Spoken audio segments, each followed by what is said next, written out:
som en Joan Ribas, som de Sant Jordi, tenc 57 anys, fa 39 que estic a Salinera i som apoderat de l'empresa. L'empresa Salinera Espanyola data de l'any 1871, en què es va crear en el nom d'Empresa de la Sal d'Ibiza. Llavors, l'any 1878, ja va passar a ser com a Salinera Espanyola S.A. L'any 1886 es va inscriure en el registre mercantil de Balears i el fet de Salinera Espanyola és, òbviament, la fabricació, producció i venda de sal marina.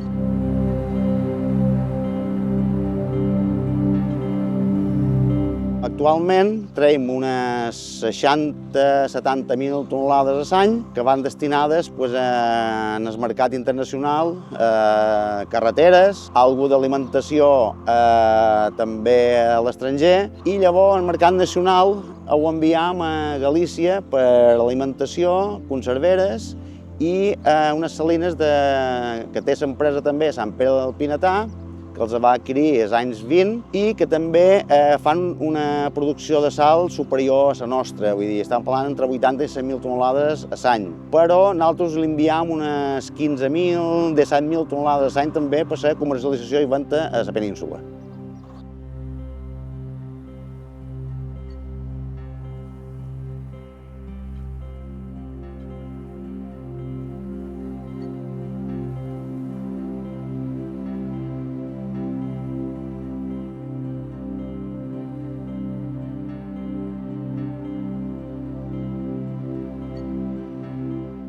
Com us he comentat, l'empresa de sal es va crear el 1871 i a partir d'aquest moment es va convertir en una indústria en la qual la gent d'Eivissa hi podia treballar. Quan se va crear l'empresa necessitava molta mà d'obra en aquell temps. Dels registres que jo he pogut veure i del que m'han ensenyat, Salinera ha arribat a tenir fins a 1.500 treballadors en època d'extracció, d'embarc i de manteniment. Quan se va crear va ser un motor molt important per l'illa d'Eivissa. Abans només hi havia la ramaderia i l'agricultura, vull dir, la gent havia de viure de la producció del camp.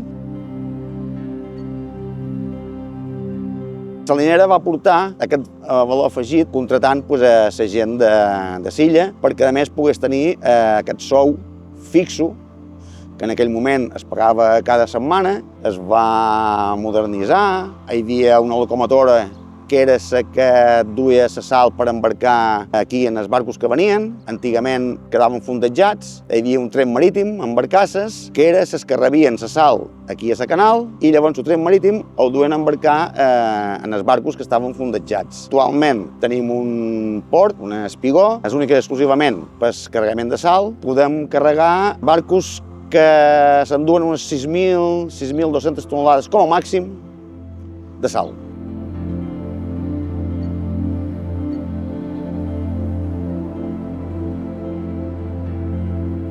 Llavors, cap als anys, em sembla que va ser als anys 50, les locomotores van entrar ja dins els estanys, perquè antes se feia tot manual, les vagonetes s'espitjaven a mà, la recol·lecció de sal es cavava a mà, el carregament també es feia a mà, va ser un gran adelant.